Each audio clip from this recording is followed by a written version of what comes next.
할렐루야. 옆 사람 뒷사람 인사하겠습니다. 잘 오셨습니다. 인사하겠습니다. 잘 오셨습니다. 잘 오셨습니다. 실패와 실망의 자리에 서 계신 예수님, 실패와 실망의 자리에서 서 계신 예수님이라는 제목으로 하나님 말씀 전하겠습니다. 오늘 실망할 수 있죠. 교회를 향해서도 실망할 수 있고, 목회자를 향해서 실망할 수 있고, 또 하나님을 향해서 실망할 수 있고, 신앙생활이 또 실망이 되고, 여러 가지 나라에 대해서 내가 하는 일에 실망할 수 있죠. 이 실망의 상황, 이 실망의 상황에서 주님은 어디 계시는가? 더 나아가 실패의 상황에서 주님은 나를 왜 안 도우시는가? 왜 나를 은혜 가운데 세우지 않으시는가? 이런 마음속에 속상함이 생길 수 있죠. 그 지점에서 출발할 필요가 있다고 생각합니다. 왜? 제자들이 됐어요. 제자들이 예수님이 2번이나 부활의 주님이, 그러니까 부활하신 다음에 40일 동안 이 땅에 계셨는데 40일 내내 계신 것이 아니라 2번 나타나신 겁니다. 대단한 거죠. 죽은 분이 살아나셔가지고 제자들이 나타났으니까 얼마나 놀랐겠습니까? 그런데 제자들은 놀라긴 했지만 마음은 회복되지 않았어요.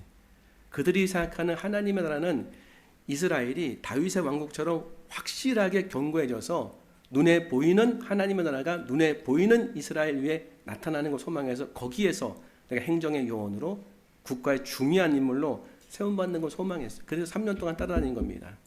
예수님은 그런 능력이 있어 보이시거든요. 근데 죽으셨어요.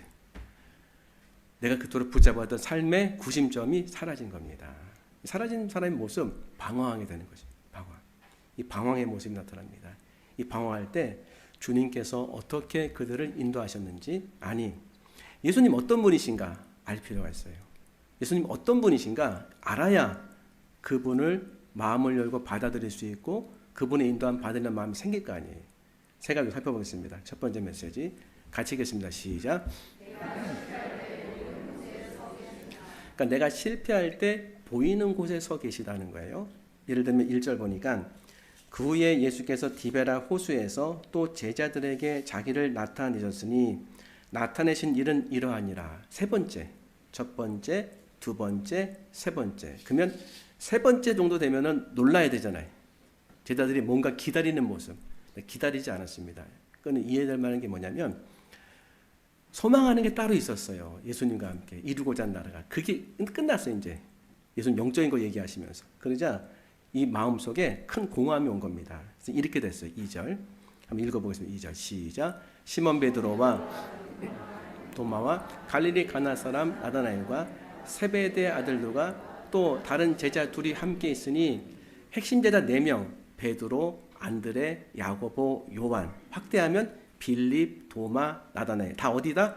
핵심 제자이면서 갈릴리 사람이면서 어부이다. 대부분 고향으로 낙향한 거예요. 예수님 뭐라고 말씀하셨냐면 너희가 먼저 갈릴리로 갈 테지만 내가 먼저 갈 것이다라고 이렇게 알 수 없는 얘기를 하셨어요. 십자가 지기 전에. 이들의 삶을 보면요 나타나는 게 있습니다. 구심점이 없어져 지금요.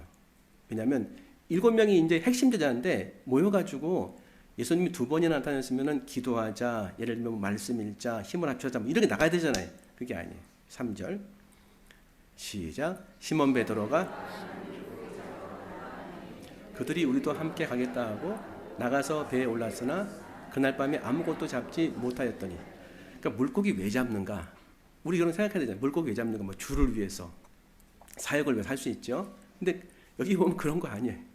시몬 베드로가 나 물고기 잡으러 가노라 그냥 던진 말 가운데 하나의 느낌을 줘요. 그랬자 옆에 있는 사람도 우리도 같이 가겠다. 그러니까 이게 뚜렷한 목적에서 가는 게 아니라 지금 내가 할 일도 별로 없고 그럼 나도 따라가겠다. 이런 뉘앙스인 거예요. 이런 뉘앙스. 왜? 지금 이 모습을 알려주는 거예요. 삶의 중심이 무너졌어요. 실망 때문에, 때로는 실패 때문에 그럴 수 있는 거죠. 근데 가속되네요. 그날 밤에 아무것도 못 잡은 거예요. 아무것도. 그럼 여기서 반응이 나타나요. 내가 지금 실망해가지고 한번 해보려는데 이것도 안 돼. 되는 게 없구나. 내 인생에 되는 게 없는가. 그러면 우리는 이렇게 하다가 예수님을 향하는 2가지 모습이 있습니다. 첫 번째는 이 반발심 생기는 거죠. 제가 기도는 별로 못했지만 왜 저를 돕지 않으십니까? 할 수 있는 거죠. 또 하나 그분을 찾기 시작하는 거예요. 그래서 3절을 다시 한번 올려주시면 시몬 베드로가 나는 물고기 잡으러 가노라니 그들이 우리도 함께 가겠다 하고 나가서 배에 올랐으나 그날 밤에 아무것도 잡지 못하다. 아무것도 못 잡았어요. 그날 밤에. 그날 밤 동그라미. 4절. 죄송합니다. 4절. 같이 읽겠습니다. 시작.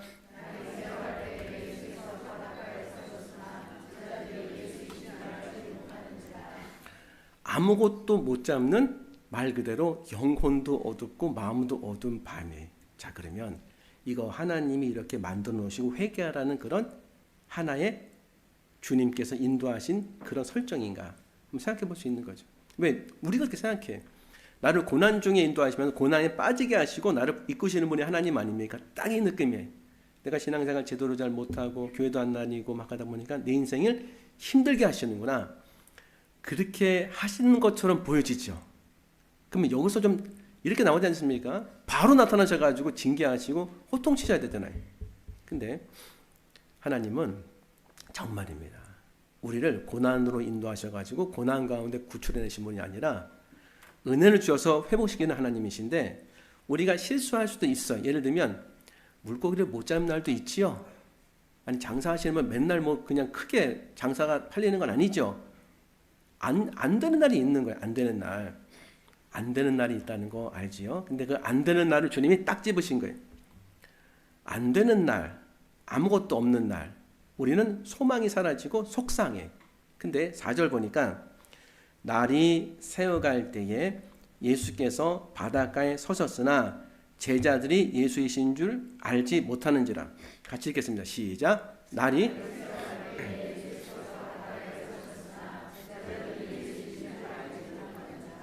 밤새도록 고기를 잡는데 그 당시 이 이스라엘은 밤에 잡아야 돼요. 낮에는 안 잡힙니다. 그래서 날이 새어갈 때 3시부터 6시 새벽에 예수께서 서 있지만 예수께서 바닷가에 서 있지만 제자들이 예수이신 줄 알지 못하는지라. 알려면 알 수 있는 거리라는 거예요. 예수이신 줄 알지 못하는지라. 이게 우리에게 주는 뉘앙스와 메시지가 있어요. 만약에 여기서 물고기를 한 마리도 못 잡은 게 아니라 좀 잡았어요. 잡으니까 그럼 잡은 다음에는 물고기 잡았으니까 뭐 괜찮지 않습니까? 그럼 예수님이 저쪽에 계셔가지고 너에게 뭐 고기가 있느냐 없나이다 뭐 오른쪽으로 내리라 이렇게 이제 똑같은 상황이 펼쳐질 때 물고기가 있어 지금요. 그럼 예수님 말씀이 뭐 얼마나 들릴까요? 물고기 잡았어요 그냥 뭐 이 정도면 됐지. 많이 잡았어요. 주님이 필요 없을 수 있어요. 주님이 오늘 많이 잡았으니까 이걸로 하면 되죠. 뭐 살면 되지. 근데 한 마리도 없어요. 이게 문제인 거예요. 한 마리도 없는 그 지경에 가시는데 예수님이 막 기다리셨다가 너희들 고난 좀 받아라 그런 게 아니라 언제 말씀해야 될지 아시는 거예요. 예수님은요. 지금 안 보여요. 제자들한테. 예수님이 안 보이는 거죠. 안 보인다고 했잖아요. 안 보여. 우리가 참 슬픔의 소식이지만 빈손이 되지 않고는 주님이 안 보일 수 있어요. 빈 그물이 되지 않고는 주님이 아예 인식조차 안 될 수 있습니다. 그런데 내가 빈손 되고 빈그물 되고 이게 물질만 얘기하는 게 아니에요. 물질이 있어도 마음은 빈손 될 수 있어요. 빈손 되고 빈그물이 될 때에 내가 주님이 생각나고 주님을 떠오른다는 건 엄청난 은혜. 주님 날 부르시는 거예요. 지금 어디서? 보이지 않지만 굉장히 가까운 곳에서 나를 보시고 계신 거예요. 이게 하나님의 은혜입니다. 그럼 여러분이 이렇게 어두운 밤이 돼서 빈그물 되고 빈손 됐을 때 주님이 서 계신 거죠. 언제부터인지 몰라요. 계속 보고 계신 거예요. 너희도 고난 좀 당해봐라 그런 것이 아니라 가장 좋은 타이밍으로 들을 만한 그런 상황일 때 말씀하시려고. 그렇죠? 이 주님을 인식하시라는 거예요. 나와 고난을 함께 하시면서 나를 이끌어 가시려는 이 예수님을 통한 나타나는 하나님의 사랑, 그 예수님의 사랑. 지금 우리를 막 뭔가 이렇게 그냥 압박하시려고, 압도하시려고 그렇게 해서 된 인간이 아니라는 걸 알고 계시는 거예요. 그래서 서 계세요. 그럼 내가 뭐 하면 된다? 인식하셔야 돼요. 아무것도 보이지 않지만 내가 주님을 지근거리에 계시다는 것을 내가 이제 성경을 통해 확인했으니 그 주님 바라보겠습니다. 그 주님 찾겠습니다 하면 굉장한 큰 은혜를 지금 받고 있는 거예요. 사람이 인식의 변화가 쉽지 않습니다. 그 은혜를 갖고서 이 자리에 나오신 거예요.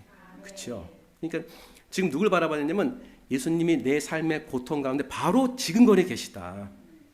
그 주님을 찾으면 되는 거예요. 두 번째 메시지 같이 한번 읽어보세요. 두 번째 메시지 시작.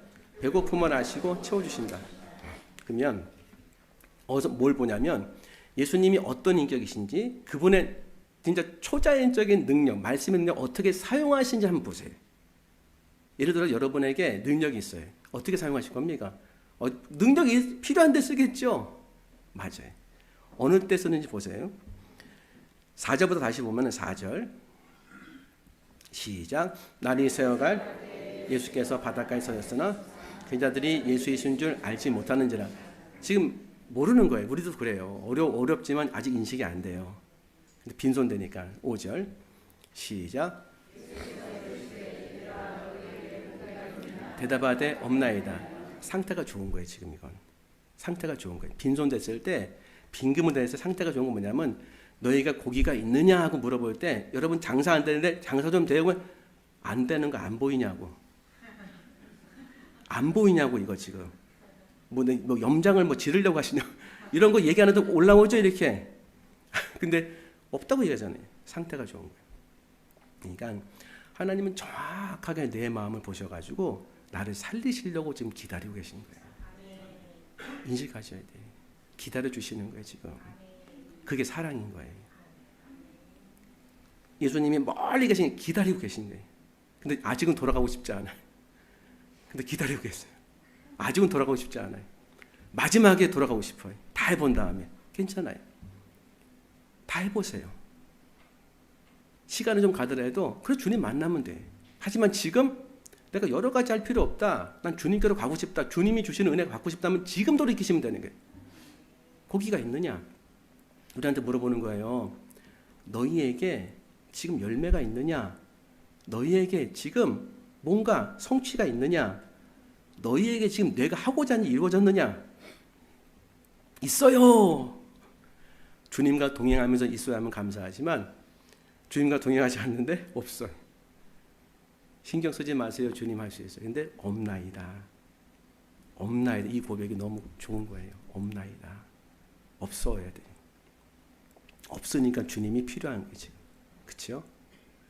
그러니까 세상이 안 보이니까 주님이 보이는 거고 내가 손에 쥔 게 없으니까 주님이 손에 의지하게 되는 것이고 내가 할 수 없다는 느낌이 들고 그런 확신이 생기니까 주님을 찾기 시작하는 거예요.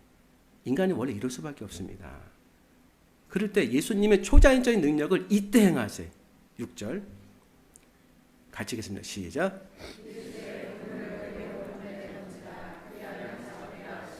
이에 던졌더니 물고기가 많아 그물을 들 수 없더라. 예수님이 초자연적인 말씀의 능력으로 예수님 말씀하시면 그대로 된다는 걸 보여주시는데 예를 들어서 저 같은 경우에는요 이때 안 쓸 것 같아요. 왜? 안 잡아도 안 죽어요 제자들. 물고기 안 잡아도 괜찮죠? 오히려 회개할 것 같아. 딱 나타나가지고 너들 내가 없으니까 한 마리도 못 잡았지? 주여 회개하나 이럴 거 아니야. 이때 안 씁니다. 이때 안 쓰고 딱 쓸만할 때 딱 쓰는 거죠. 근데 이때 쓰셔요. 이게 예수님이라는 사실을 아셔야 돼요.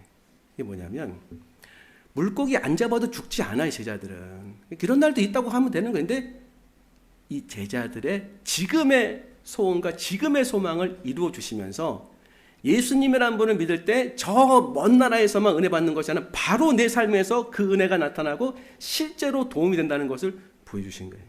그리고 예수님이 내 마음의 소원을 들어주시는 걸 알게 하신 거예요. 플러스 말씀으로. 이분이 예수님이에요. 예수님 믿는다면 그분에게 헌신하고 나 줄거하고 아니라니까요. 그런 곳으로 인도하시는 은혜가 있긴 하겠지만 그것도 나를 보시고 하시는 거예요. 지금. 먼저 그의 나라 그의 일을 구하라. 그때 기적이 확 나타나면 주여 맞습니다. 주님의 능력을 이럴 때 주시는 거냐면 나와는 상관이 없어요. 나는 그렇게 안 산단 말이에요. 지금 세상에서 막 허우적거리고 있는데 딴 나라 얘기인 거거든요. 너무 상관한 게 없어요. 그런데 내가 막 돈이 없어가 주님 제가 수입이 부족한 게 아니라 지출이 잘못됐습니다. 잘못된 지출로 어려움이 생겨서 빚의 사람이 됐습니다. 이것은 치읓이 아니라 지읒입니다. 빚이 졌어요. 빚의 사람. 근데 기도하는데 해결해 주시는 거예요. 이거는 생각할 수 없는 방법을 해결해 주시는 겁니다. 그때 뭘 느낄까요? 하나님 살아계시구나. 나를 불쌍히 여기시는구나 하면서 마음이 돌아서기 시작하는 거예요. 그렇죠? 제가 그런 은혜 받았다니까요. 제가 물질로 보면은 물질로 쭉 은혜 줄 때 이렇게 많이 중간중간마다 은혜 줘요. 중간중간마다. 부교육자 할 때, 뭐 교육전사 할 때 교육전사의 어려움, 뭐 전임전사 어려움, 또 부목사 할 때 물질이 없을 때, 뭐 교회 개척했을 때 끊임없이 하나님 방법도 주시더라니까요. 그래서 제가 뭘 느꼈냐면 이게 수입 문제 아니라 지출이 문제구나. 일단 제 문제. 그러면서 부족한 인간이고 부족한 모습인데도 은혜를 주시는구나. 그 하나님의 살아계심과 하나님의 은혜가 현장에서 느껴졌어요. 안 써도 됩니다, 지금 예수님께서. 근데 베드로와 제자들의 마음부터 회복시키세요. 그들을 살리시는 거예요. 여기서 끝나지 않습니다. 7절부터 쭉 보면은요. 7절 시작. 예수께서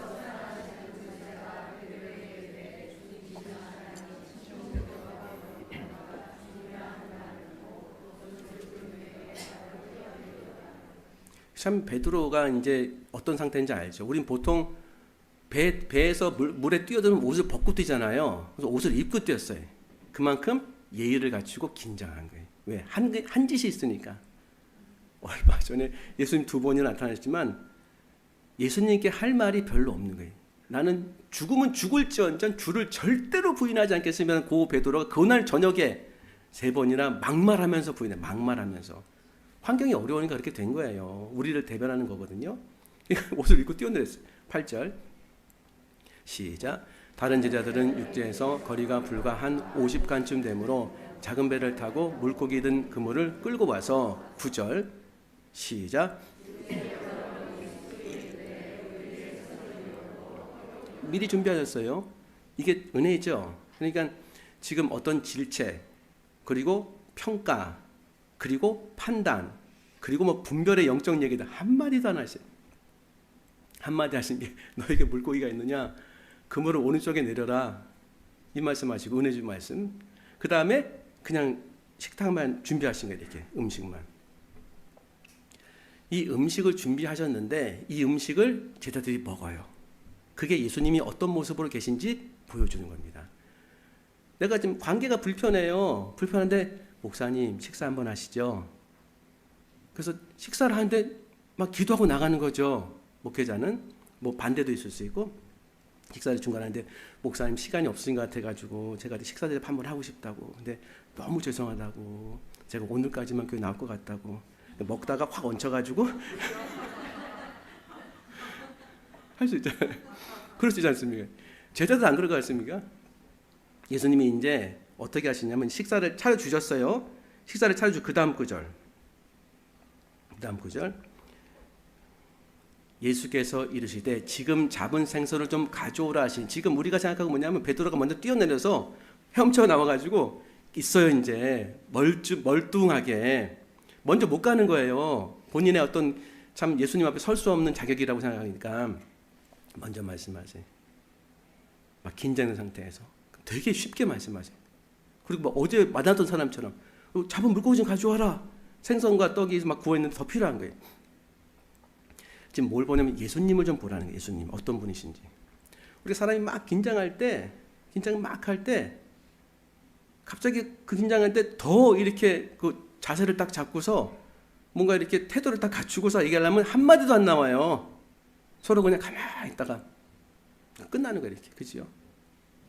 근데 막 이렇게 있다가 누군가 이렇게 막 긴장 상태에 딱 있는데 긴장 상태인데 갑자기 한마디 뚝 터지는 거 이렇게 해요. 저기 소가 넘어가네? 너무 황당하다 이건 진짜. 농담 딱 던지는 거예요. 근데 확 풀렸어요. 막 바쁜데 한 6개월 얘기하는데 집사님 저기 저것 좀 하나 주세요. 근데 그 집사님 주세요. 풀렸어 그냥요. 이 뉘앙스인 거예요. 이렇게 인도하시는 거예요. 진지하지 않으셨어요. 왜 진지하면 못 씁니다. 거기에. 그냥 가져와라. 가져왔어. 여기서 베드로가 너무 감사했겠죠. 연결이 됐어요. 11절 시작. 가득히 찬 큰 물고기가 153마리라. 이같이 많으나 그물이 찢어지지 아니하였더라. 12절 시작. 제자들이 주님이신 줄 아는 거로 당신이 누구냐 감히 묻는 자가 없더라.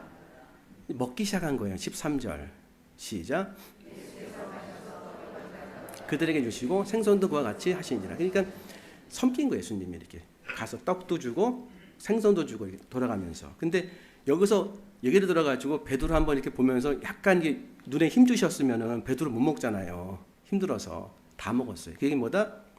실패하고 배반하고 실수하고 그리고 어리석은 인생을 사는 제자들을 그 얼굴로부터 벌써 은혜를 끼치신 거예요. 이게 예수님이라는 거 제가 말씀드리는 거예요. 이게 예수님. 내가 지금 실수하고 실패하고 잘못된 길로 가서 진짜 개면쩍고 할 말도 없고 이 낯을 대면할 수도 없는 그 모습인데도 주님은 나에게 화나신 게 아니에요. 지금 우리 이렇게 생각하잖아요. 나 잘못 살았으니까 징계 좀 받아야 된다. 그럼 이미 죽어야 돼 그냥. 주님이 정말 받기 원하신 게 뭐냐면 얼마나 큰 사랑으로 나를 사랑하신지를 지금도 알기 원하시는 거예요. 뭐 교리적인 거 안다? 사역을 많이 한다? 저 밑에. 교리적인 거 안다? 뭐 교회 사역 엄청난 그건 저 밑에. 제일 중요한 건 예수님이 나를 얼마나 사랑한지를 예수님이 알기 원하세요. 네, 이건 못할 수 있고 할 수도 있어요. 사람들이 못하는 사람도 많단 말이에요. 은혜를 주시는 거죠. 그래서 저는 편안한 말씀 식당이잖아요. 밥 먹으면 돈 낼 것 같잖아요. 이렇게 여기는 편안한 예수님의 식탁이에요. 식탁은 먹고 안 줘도 돼요. 그 차이가 있는 거죠. 이 뉘앙스가 주님이 주시는 은혜의 뉘앙스인 거예요. 우린 자꾸 뭘 받으면은 줘야 될 것 같아요. 해야 될 것 같아요. 말씀드렸잖아요. 하고 뭐 나가서 이렇게 열매를 맺고 사역을 하는 것은 두 번째, 세 번째다. 정말 두 번째, 세 번째다. 그래서 마지막 세 번째 메시지. 같이 읽겠습니다. 시작. 나를 쓰시는데 단 한 가지만 물으신다. 단 한 가지만 물으셨어요. 내가 지금 살아가는데 단 한 가지만 지금도 물으십니다. 그 물으심이 뭔지 한번 보겠습니다. 15절 시작. 시몬 베드로에게 이르시되 요한의 아들 시몬아 내가 이 사람들보다 나를 더 사랑하느냐 하시니 이르되 주님 그러하나이다. 내가 주님을 사랑하는 줄 주님께서 아시나이다. 이르시되 내 어린 양을 먹이라 하시고 사랑을 물어보시고 사명을 주셨어요. 어린 양 먹이라. 그래서 어린 양을 잡아먹으라는 게 아니라 양육하라는 거예요. 근데 예수님이 하신 이 사람보다 더 나를 사랑하냐 하실 때 헬라어가 아가페예요. 헌신적으로 희생적으로 조건 없이 나를 사랑할 수 있느냐? 근데 베드로는 뉘앙스 있는 거예요. 필레오. 인간적으로만 사랑할 수 있습니다. 우정이에요, 우정. 인간적으로만. 왜 베드로는 알고 있어요. 자기가 그렇게 자신 있게 얘기해도 그게 진짜 하루아침에 다 그냥 없어진다는 사실을 알았어요. 자신을 신뢰할 수 없는 존재라는 것을 확실히 깨달았어요. 그래서 필레오밖에 못합니다. 그런 거예요. 또 물어봐요. 16절 시작. 또 두 번째 이르시되 요한의 아들 시몬아 내가 나를 사랑하느냐 하시니 이르되 주님 그러하나이다. 내가 주님을 사랑하는 줄 주님께서 아시나이다. 이래서 내 양을 치라. 또 똑같이 아가페. 베드로야 아가페 할 수 있느냐. 이 많은 사람 가운데 희생적으로 헌신적으로 조건 없이 사랑할 수 있느냐. 베드로 똑같이 알아요. 이제 필레오. 저는 인간적인 사람밖에 못합니다. 그러자 세 번째 17절 시작. 세 번째 이르시되 요한의 아들 시몬아 내가 나를 사랑하느냐 하시니 주께서 세 번째 내가 나를 사랑하시냐 하심으로 베드로가 근심하이르되 주님 모든 것을 아시오매 내가 주님을 사랑하는 줄 주님께서 아시나이다. 예수께서 이르되 내 양을 먹이라. 이때 예수님은 아가페를 안 쓰고 필레오 쓰세요. 베드로야 인간적으로 사랑할 수 있느냐. 베드로 인간적으로 사랑할 수 있습니다. 수준을 확 낮추셔가지고 사명을 주세요. 수준을 확 낮추셔가지고 부족한 사랑도 받으셔서 사명을 얹어주시는 거예요. 이게 예수님의 나에게 물어보신 건 딱 하나입니다. 아가페 할 수 있느냐. 못해요. 아가페 할 수 있는 말 아가페라고 하세요. 필레오 할 수 있냐. 필레오 할 수 있습니다. 어떤 분은 아직 안 돼서 에로스밖에 못합니다. 육신의 사랑 에로스 그거라도 수준을 확 낮추셔가지고 그 위에 사명을 주신다. 그렇죠? 우리가 신앙생활 한다는 것은 어떤 성과나 업적도 필요해요. 하나님의 일을 할 때는. 맞아, 해야 돼. 누군가는 집을 져야 되잖아요. 누군가 일을 해야 돼. 그런데 가장 상위에 있는 게 뭐냐면 하나님이 나를 통해 이루고자 하는 것은 하나님의 나라의 일꾼이 되어가지고 건물을 막 짓고 하는 것도 필요해.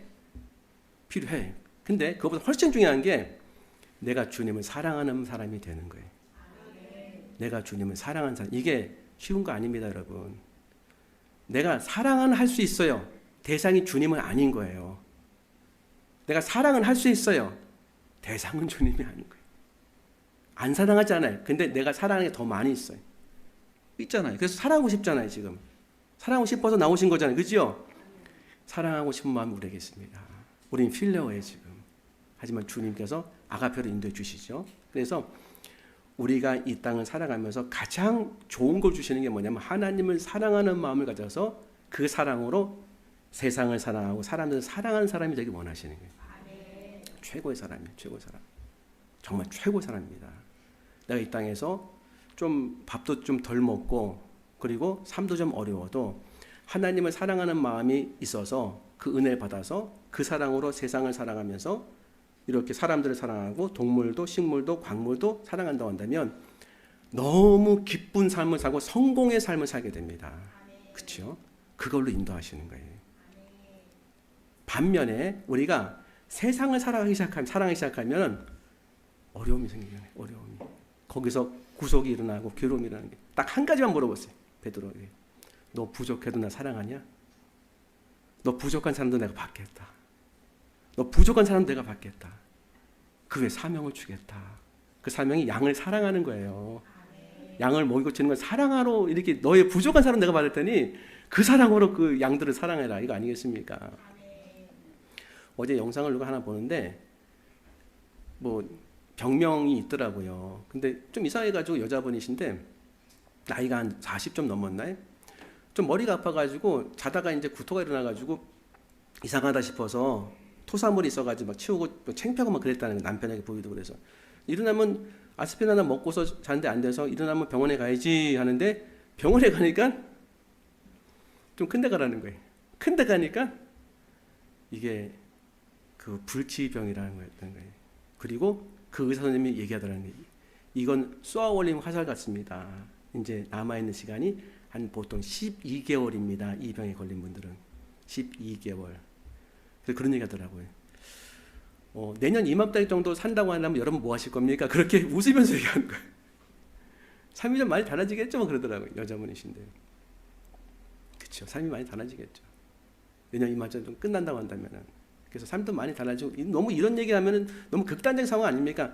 극단적 상황만 맞아요. 근데 한번 돌아보자는 거예요. 뭘 돌아보냐면 내가 이 땅에는 아직 안 죽었잖아요. 그럼 가장 좋은 곳이 뭔지를 알 필요가 있지 않습니까? 아니 가장 좋은 곳이라고 얘기하기 거기까지 갈 필요 없이 내가 정말 내 마음을 다해서 하나님을 사랑하는 성경을 자꾸 얘기하는데 그 사랑을 내가 했을 때에 성경은 끊임없이 얘기합니다. 너의 인생이 달라진다. 너 가장 충만한 사람이 된다. 가장 복된 사람이 된다. 가장 기쁨의 사람이 된다. 그쪽으로 계속 얘기하거든요. 그 사랑을 좀 구해볼 필요가 있습니다. 그리고 그 사랑을 만난 사람은요. 모든 걸 뛰어넘어요. 지금 속은 상하십니까? 하나 물어보신 거예요. 지금 너 부족한 사랑이라도 나 사랑하느냐? 거기부터 출발하시는 거예요. 내가 너에게 은혜를 주겠다. 이게 성경을 통해서 우리가 길잡이가 된다는 이거예요. 정리해보면은 내가 이제 실망과 실패와 어두운 밤에서 완전히 상실해가지고 구심점 잃어버렸어요. 뭐 교회도 싫고 다 싫어. 그때 주님께서 분명히 지근거리 있다는 걸 알려주실 거예요. 그 주님을 붙잡으셔야 돼. 힘들어도. 그리고 그 주님이 내 상태를 보시고 분명히 신비와 환상이 아니라 말씀으로 말씀하실 거예요. 할 수만 펼쳐야 돼. 영 나와 상관없는 말씀처럼 보이지만 뭔가 나에게 조각그림처럼 희미하게 들리는 말씀이 있다면 그 붙잡으셔야 돼. 그 말씀이 나를 살리는 거예요. 그리고 나서 한 가지를 생각하고 경험하게 하십니다. 주님이 나를 사랑하시는구나. 이 부족한 인간도 사랑하시는구나. 그러면 제가 이제 그 사랑으로 주님과 함께 동행하면서 주님 원하시는 거 한번 해보겠습니다 할 때 작은 일이라도 함께 시작하면 확 살아나는 거예요. 확 살아나는 거예요. 이게 오늘 메시지입니다.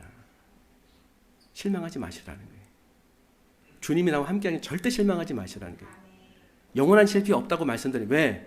주님은 내 옆에 함께 해줘서 나를 세우시는 분이십니다. 영원한 실패자 아닙니다. 단 그 주님과 주님의 말씀 듣고 그 주님을 부족해도 사랑하려는 마음을 가지셔야 돼요. 그럼 그 사랑을 받기 시작합니다. 이게 신앙생활의 놀라운 기적이더라고요. 신앙생활의 가장 놀라운 기적은 평범한 사람이 예수님을 사랑하는 그 과정 속에서 마침내 예수님을 사랑하게 되는 사람으로 변화되는 거예요. 최고의 인생이고 최고의 사람이 되는 겁니다. 이걸 위해서 교회가 존재하는 거예요. 나머지는 다 부수적인 거, 부수적인 거. 그 사랑으로 내가 주의를 하고 뭐 예배드리고 전도하고 다 하는 거예요. 은혜 받고 승리하시는 여러분들에게 소망합니다. 기도하겠습니다. 하나님 감사합니다. 주신 말씀 가슴에 품고 오늘 실망의 자리에서 일으켜 회복시키는 주님 만날 수 있도록 인도하여 주시옵소서. 감사하며 예수님 이름으로 기도합나이다. 아멘.